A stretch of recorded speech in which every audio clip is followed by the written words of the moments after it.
Hi, this is Phil, and I'm here to tell you all about the Capes and Lunatics Patreon.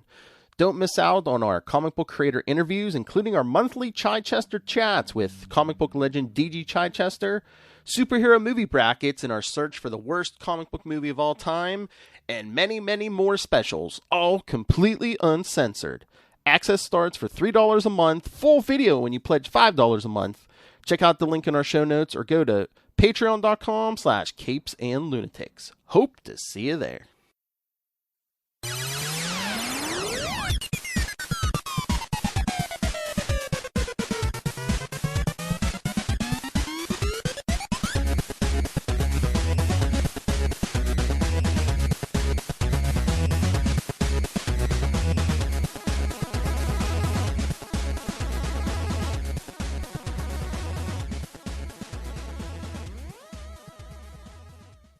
Hello and welcome once again to Superconnectivity. I'm your host, Charlie, the Professor Esser, and with me as always is my skinny rich friend. It's Mozz. Glad to hear it, Mozz. Glad you're here with me again. Glad you're back for another round of Superconnectivity. You know, there is, we talked about Gunn last week, but dang it, that man is just seizing up the airwaves. Most notably right now, and this is what I got to say, and I think this actually speaks to some of the troubles at Warner's in general, is that there is so much nonsensicalness going through the mass media right now, and specifically the social medias, about all of the chaos and the trouble. And I think one of the most indicative realities of this is, this is just to sort of separate it from it for a bit, for what I think will be the larger story, is how many articles I keep on seeing just thrashing on Black Adam, that it's going to lose 100 million, that it's, all these things. And Dwayne Johnson saying, it made more than the first Shazam. It made more than Captain America First Avenger. I understand that, budgets are budgets, but, you can't say that the concept wasn't proven. As a proof of concept, it's solid. And, that's, whether or not it makes or loses money, that's something that the accountants determine. But there is this urge to sort of fight on to it. Then today I see this den of nerds, not to be confused with the very, respectable and reputable den of geeks, making, basically stating that, they heard that James Gunn hates Henry Cavill. James Gunn responds to them and says, no, actually, I have no problem with the man. He's great. And they say, well, we've heard a lot of stuff that says you don't like him. And James Gunn responds to them again. And this is over the Twitter with verified check marks and the like, which, for what that's worth anymore. But anyway, but he responds to them, was like, yeah, I don't know what you tell you. I don't know what you heard, but yeah, dude, for real. I made a comment in that where someone was asking, like, what the heck is that about? And I basically said, listen, the internet is full of people who make stuff up. And some people like myself we speak with this authority of our fan theories, but we are honest. I say it's a fan theory. I don't know what Marvel's going to do. I don't know what DC is going to do, but I know that it's a fan theory. I know that this is just what I would love them to do. And here's how I can see, oh man, they really set this up that these items could connect and it could work out great. And that would be awesome. But, at the same time, I preface it by letting people know, hey, I'm just making this up. Right. Some people, however, don't do that. They either just make it up out of whole cloth and say, well, I have it on inside information that this is what they're going to do, and they have none. The other option is that they just put it on gossip and scuttlebutt at the local, that they know a guy who knows a guy, and that guy said that this is what someone else said. Which I guess is fair. At this point, so many of these clickbaity articles are written by AI. Like, no joke, there's AI. Mm-hmm. Go in and have AI write an article for you that it thinks will get clicks. And I wonder how many actual people are even writing these articles. It's just AI talking to other AI, making people talk to each other about a problem that the AIs think is a problem. And to be fair, that's just what humans have been doing with their actual eye for years, That's the thing. Is like, yeah, it's like AI didn't create clickbait. It just makes it more efficient, know? Right. And that's the thing. And it bothers me a bit because, people will say, oh, this is a thing. And sometimes it's based on real gossip and they do know someone, but they don't know the whole story. And this came out a lot recently with the announcement that the current Wonder Woman 3 has been shelved, that what Patty Jenkins submitted got rejected by Gunn. He said, I don't think that's the angle we're going to go. And, Henry Cavill, of course, left Witcher to come back to the DC EU with The Rock. And there seems to be this urge to say, Superman, Man of Steel 2, Wonder Woman 3, the next Aquaman, they're all being pushed to the back. And that's a possibility. Or could they just mean that they're being reinvented, that they're just going to reboot the characters? Well, I mean, that's the fear, that they're going to reboot the characters. The reality is, I don't think they're going to do that. I actually think what it is and again, this is my fan theory. What James Gunn is going to do is he's going to start focusing on the secondary characters that are going to wind up in the orbit of the big three. Because you have the trinity of DC, which includes Batman, Superman, and Wonder Woman. And then you have the others, which are Aquaman and Green Lantern and the Flash. And right now we don't even have a Green Lantern. But he has actually stated, this is one of the things that I look to as evidence of Gunn's commitment to what they're doing over at DC, is he says there is no limit on guerrilla villains. Now, that may sound weird to you, but let me tell you, the Flash, of course, very famously has Gorilla Grodd. Wonder Woman actually has a guerrilla supervillain that is big on her list. You have Masur Masala, who actually he's a Teen Titans villain, but the reality is super intelligent apes, a big story in the DC universe. Okay. And his statement about this really, to me, says, I know where I'm coming from. And I know you think that everyone wants it to be X or Y.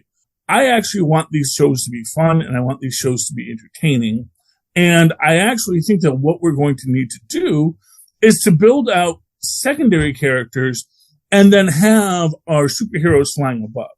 Yeah, because I think the other thing you're afforded with secondary characters that people aren't really that familiar with, there's no expectations to disappoint.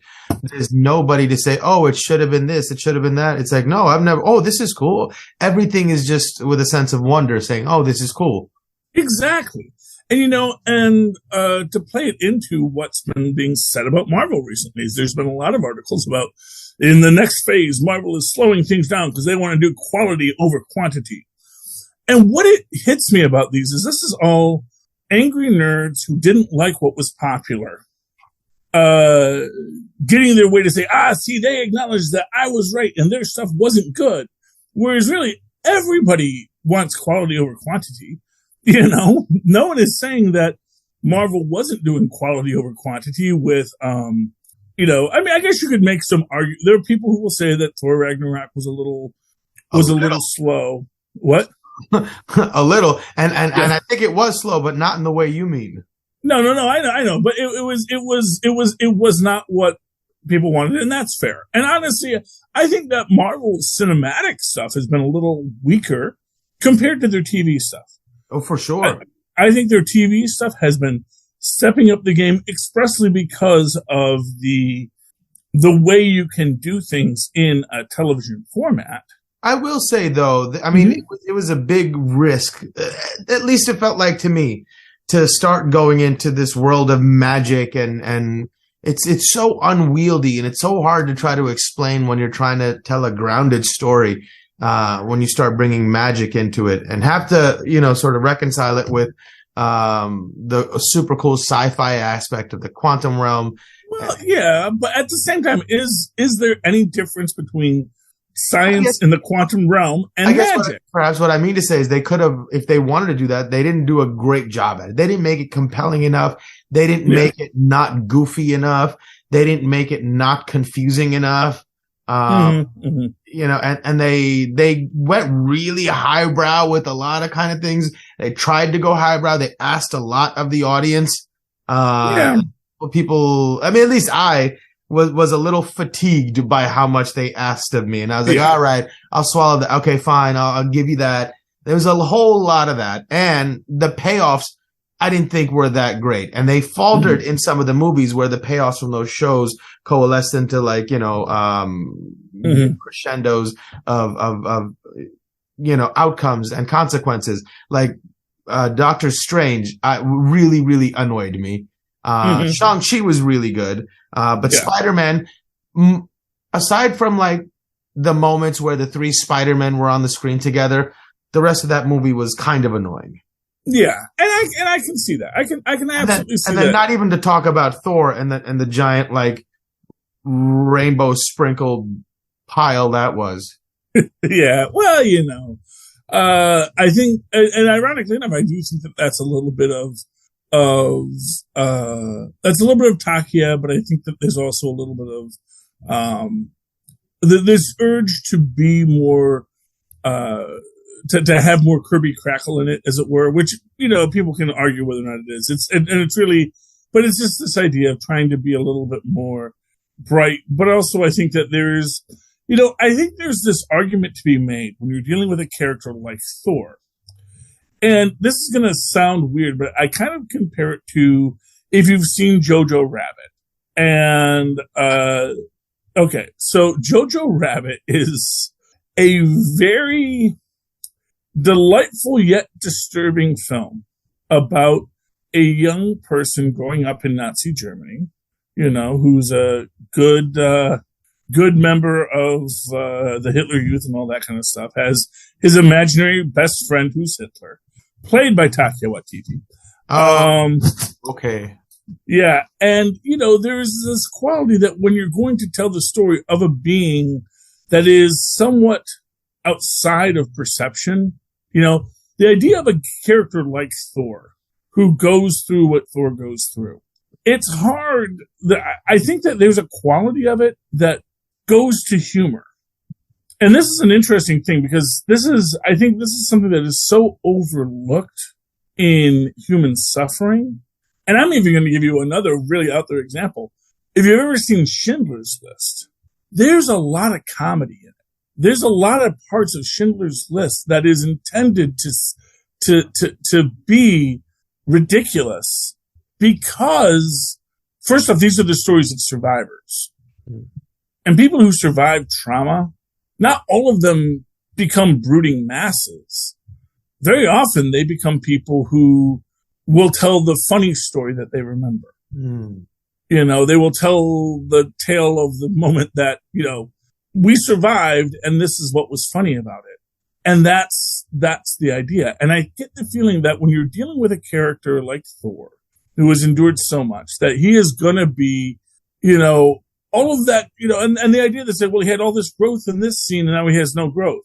It's like, well, yeah, that's kind of how psychological trauma works. You get yourself feeling better and then you're like, oh, but you know what? Everything I said in the first scene still applies, Right. And it's hard to always just keep on growing. It's hard to reach nirvana and then stay at nirvana. I mean, that's a much bigger conversation than I think the conversation most people are trying to have about the movie. It's not about whether, we're looking at real life representation. It's like on one side, you could see, okay, that was like a real accurate depiction of what trauma does to people. And that's the reason. On this side, you're like, they just Homer Simpson's him. They just Kevin Maloned him, which seems more likely to me is the Homer Simpson, Kevin Malone theory. Yeah. I mean, I'm not going to deny it. Because I don't think that you're wrong. But I also think that there's something more to it I think there's a way of looking at it that can maybe make that movie forgivable, but I guess there is an argument there. It's you know me. I'm an old school no prizer. I always say I'm a no prizer. If it's not the story that's wrong, it's my understanding of the story that's wrong. You know. Like, to me, this is like sacred text. Like, right. I don't use it to hurt people. I just use it to say, no. We have to look deeper to understand what the story meant to tell us. Yeah, right. You know, I know it says this in the book, but that's not what we want to do. We want to do this. And so how do we make this make sense in a loving and caring world? Right. You know, that's the thing. And so yes, I am always the first to forgive any of these. I'll even forgive a Zack Snyder film. I'm kind of looking forward to this phase in DC to bring out more characters that we don't have preconceived ideas and expectations of, and then show us cool stories without having to worry about all that sort of stuff. And with him at the helm, I'm excited for what we get. You know what I would most love to see is a James Gunn Batman. Or Batman that comes in under James, and especially if he's going to say, canon is canon. We've already established where Batman is in this story.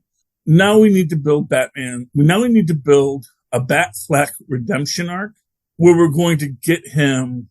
Oh, you want him doing Batfleck? Well, I mean, Batfleck has been the Batman that has been in most of the DC stuff that's spun off. So it's entirely possible. I mean, I can see.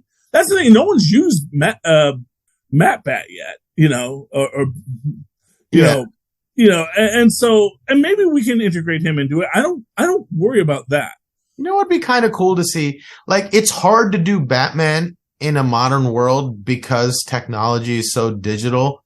Like, it's hard. Like you can't make spy movies anymore because spycraft is all done through computers and whatnot. There's not that old school social manipulation kind of stories or like, you know, or like little gadgets and whatnot. That's not interesting anymore. And in the same way, I think Batman, it's hard to make that part of what made Batman so cool be visible with today's technology. So it'd be interesting if they did want to do a James Gunn Batman, which I think has the opportunity to be a bit lighter, to be a bit more cheeky sometimes in a way that maybe Joel Schumacher tried to do, being more comic-y kind of like thing and getting away maybe from all like everything has to be so dark and whatnot.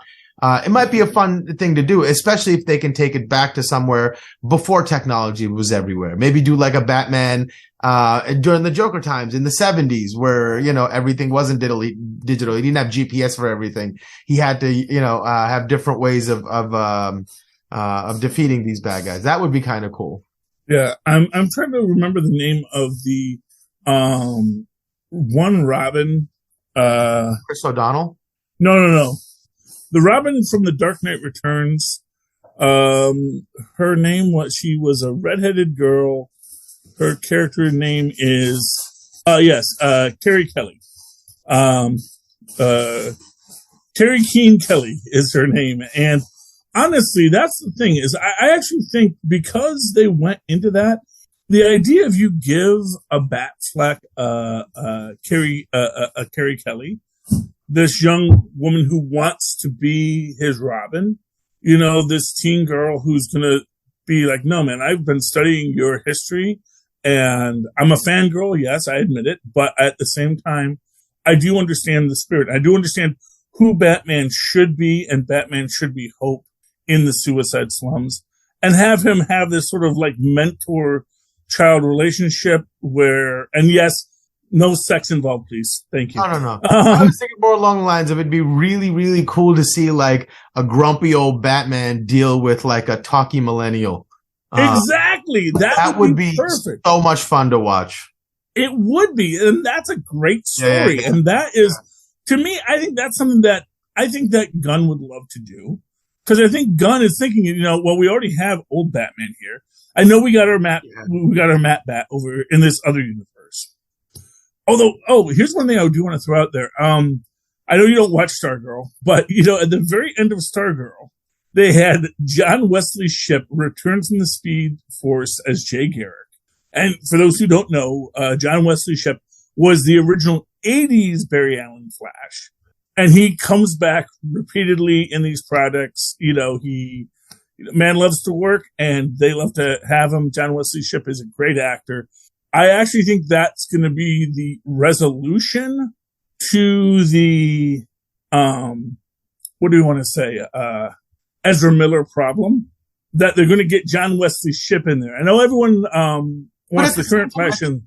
The difficult thing is they've already shot this whole thing, and Michael Keaton's in it, and so many cool things are happening in it. And this one idiot can't seem to keep his stuff together. And it's almost like he's like trying to like get out of a contract or something by doing this. I mean, that's the most logical explanation that anyone can think of, aside from, is he actually crazy? And that's sort of the thing with Ezra Miller. We don't know, is this a producer situation where he's like, I gotta get out of this contract, otherwise my taxes are gonna be bad. Right. Some sort of thing, either that or like, I don't know, he got abducted by aliens and they zapped his brain and he's not the same. I don't know. Well, I don't know, man. I never met the man. I don't know him before all this or after all this. I don't know if he was ever sane. It's just such a shame because like what he's putting in jeopardy sounds so cool. Everybody that I hear talk about this movie, they're like, my God, it's going to be amazing. Yeah, and I'm sure it will be, but the biggest problem is that, maybe kidnap people. And it's sort of like one of these things where you're like, honestly, that's one of the jokes of this is, poor old Armie Hammer. He has wanted his superhero moment for years. And I actually still say Armie Hammer could be a great superhero character if people didn't talk about what he does in private with consenting adults. That's the thing. I don't even know what that is, but like, yeah. I thought this kid, Ezra Miller, played a really good Flash. He was like the heart of that Justice League movie.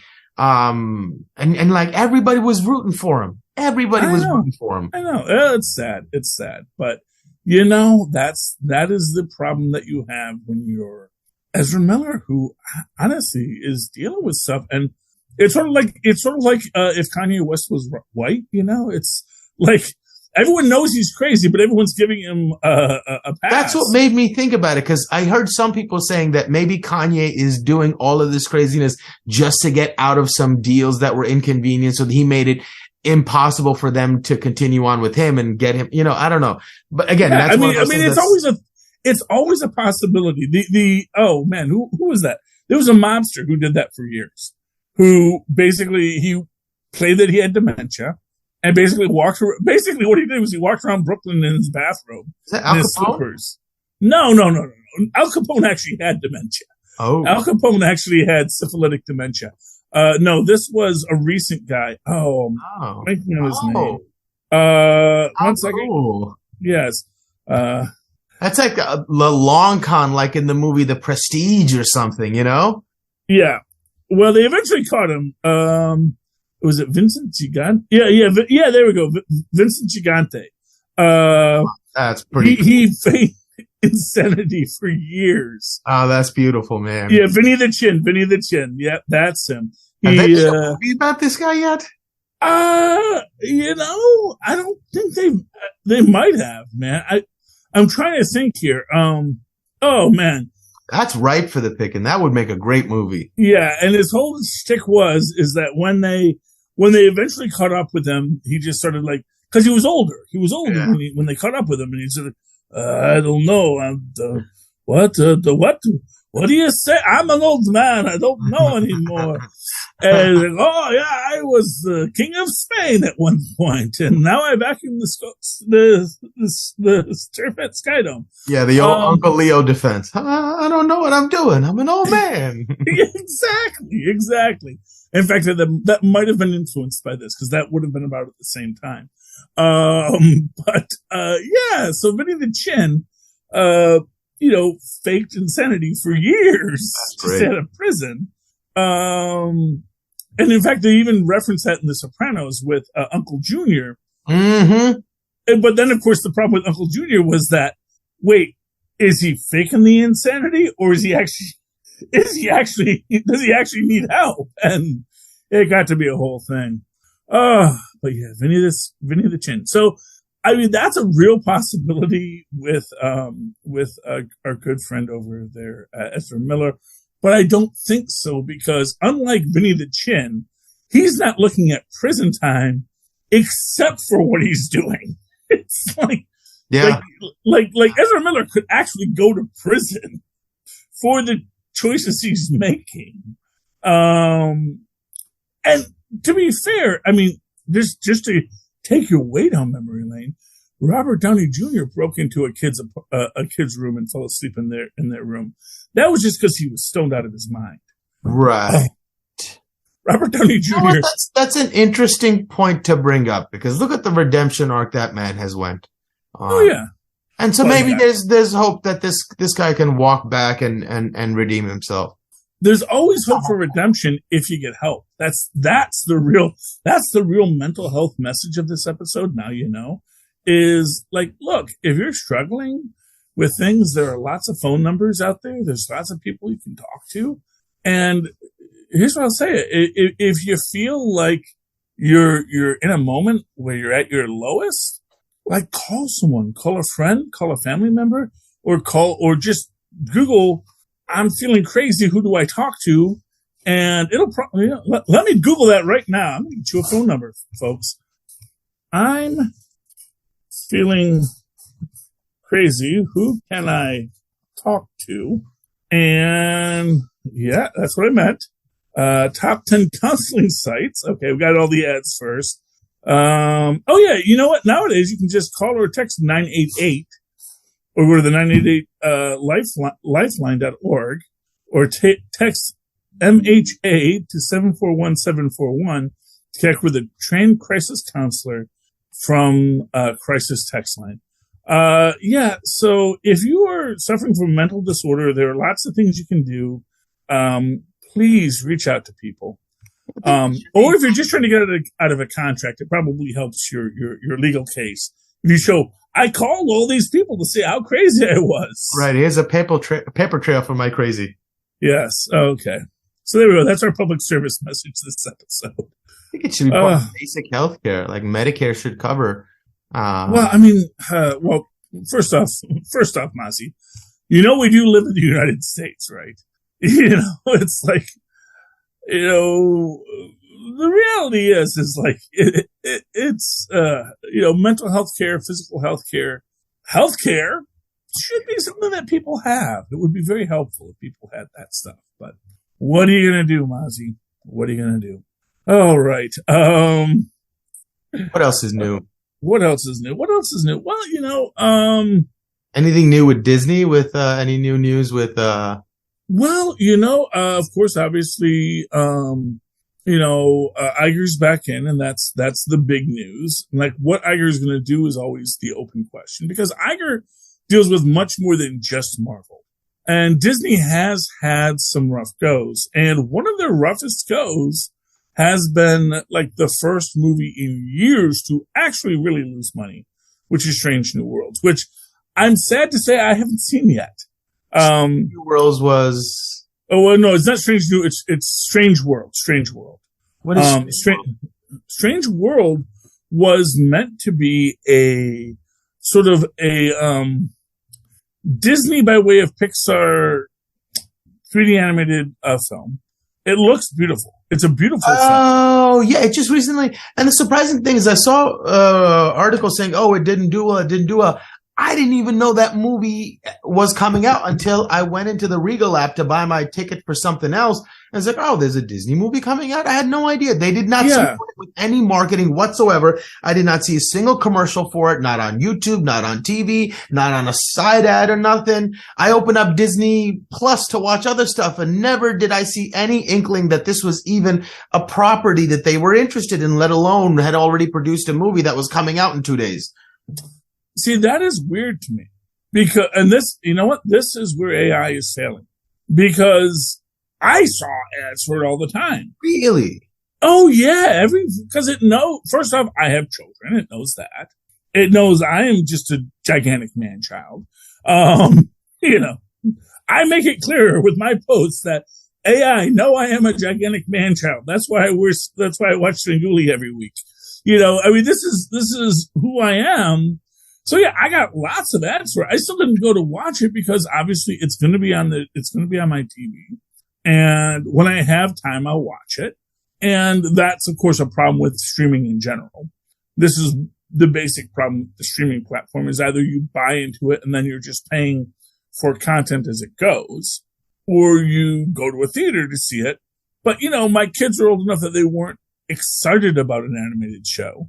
That, it sort of, I fell into that middle crack. And now it's interesting that you weren't in that demographic, but probably because they think you're too manly. I mean, I don't know. I feel like you're being excluded from joy because of your manliness. That's your problem. They know you're this amazingly handsome dude, living in New York, but single on the make, and I watch Ninja Turtles. I know. But do you watch it? But do you accept the cookies? That's the question. Do you accept the what? The cookies. Do you accept the cookies? Yeah, I mean, I accept them, and then every week I just delete all cookies. So see, you gotta let them know who you are. It's like any other relationship. Your relationship with the algorithm, it's gotta be mutual. You've gotta have this. Hey, algorithm, just to me, it's like it's funny to me because to me, it's like the algorithm is like. Man created a benevolent deity to give us what we want. But it's also a capricious deity. And it only gives you what you want if you give it what it wants. It's like you have to. I almost look at it, it's like a mirror, but not really a mirror. It's a mirror that refracts, right? So whatever it sees in you, it amplifies it and shines it back at you. And that beam that it shines back at you actually chisels away the stuff that's not exactly the refined version of what it's showing you. And so you slowly start mirroring what it's showing you as well. Yeah.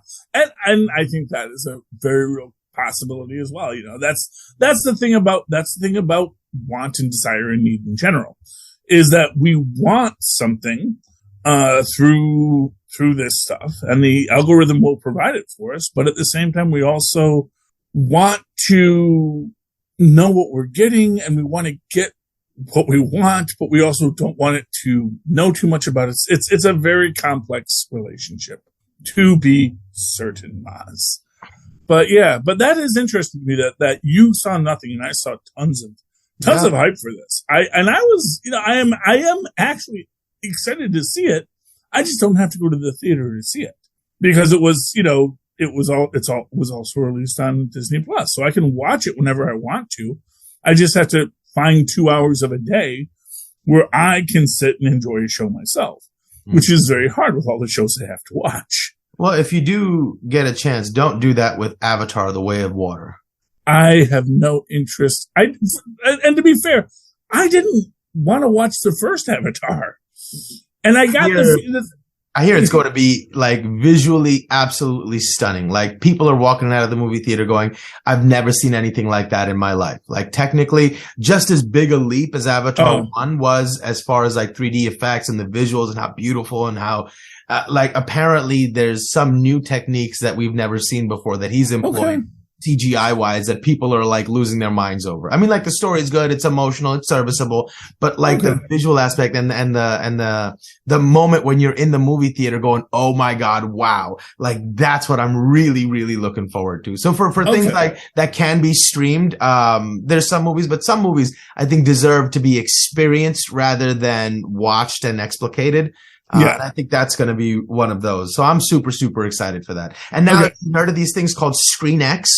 What is Screen X? They have one in Union Square, and I think I'm going to go next Saturday to go see Avatar for a second time at Screen X. Screen X is where they have a regular screen in front of you, and then they have two just equally sized screen, another two screens going like this, wrapping around your field of view that has extra footage. That's just periphery footage. You'll never need to look here to see what's going on. The action will always be here. But to have like this periphery vision, especially in those scenes when you're underwater, that sounds like, I mean, like it might have some sort of like an experience factor to it that you can't really explain. It might be something wholly new. It might be immersive in a completely interesting and new way. I'm super excited about it. Like almost like when it's interesting now that you mention that.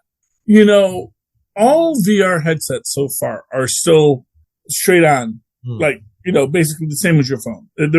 They're all stereoscopic vision. They're all a stereoscope from the old 1840s where you could see, now it is in 3D, because I'm looking at two slightly ajar images. But I imagine that 360 or at least 180 view of a screen, I don't know why that's not bigger in VR, except for the fact that obviously I am not a VR engineer, so I can't say exactly how that has to work and how you have to have the eyes looking in a certain direction. But, that does sound fascinating, honestly. And if I was at all interested in seeing Avatar, I would love to see that. But unfortunately for me, I have no interest in Avatar because when it came out, I just wasn't interested in Avatar. I knew the story was going to be okay. I knew it was going to be visually stunning. Everything James Cameron does is visually stunning. The Abyss is visually stunning. James Cameron can make a good film. Heck, The Terminator is very visually stunning, even for being just a straight up, super robot attack movie. But, the man knows how to frame a shot. You can't argue that. And he knows how to build drama in a chase scene. He knows how to make those moments consequential, so you feel the urgency and you feel like the consequences at the back door going, come on, open the door, we got it. Like, he's good at telling a story. He's good at making you care. He's good at getting you like jumping out of your seat. So and those are the moments I think I go for. And those are the moments that are worth going to the movie theater for. The last thing I saw that was this interesting and new was when Ang Lee's movie with Will Smith came out, where they played the movie in the movie theater at 120 frames a second. Now, seeing in 3D, seeing something at 120 frames a second, it was such a visceral experience. Like the difference from watching like a movie to watching a soap opera, the level of realness it feels different. It doesn't feel like you're watching a movie. It feels like people are right there doing these actions. And it was almost a little strange because you didn't feel like you were watching a movie anymore. It took you out of the movie. It just looked like you could see the actors being actors because it looked so real. It didn't have that level of sheen that makes you go, oh, okay, I'm buying into a different world. This felt like my world, and it was hard to parse those two things.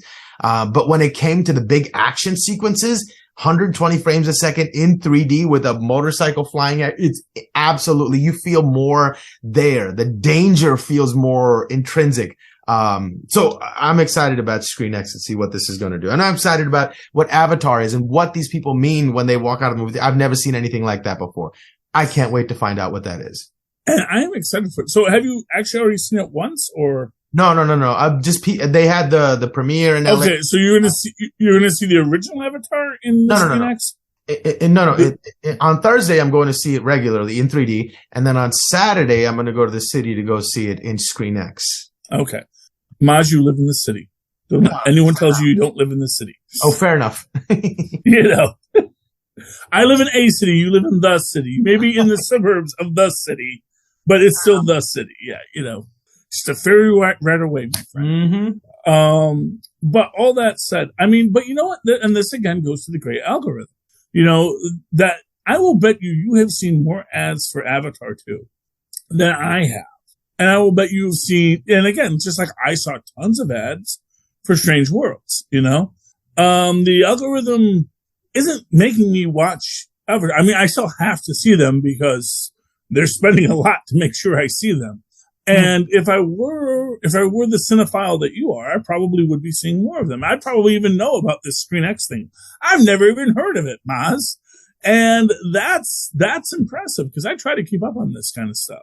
So interesting. Like there's, an old psychedelic philosopher, Robert Anton Wilson, always used to say, like, everybody has their own reality tunnels, right? Reality is subjective. Everybody has their own world that they build. And sometimes my world is adjacent to yours and some things mingle and blah, blah, blah, whatever. But this is such an interesting example of that. Like, because back in the day when it was just TV, everybody saw the same trailers. Everybody saw the same commercials. The zeitgeist of what was pop culture was the same. But now everybody has their own little version of it. That's so fascinating.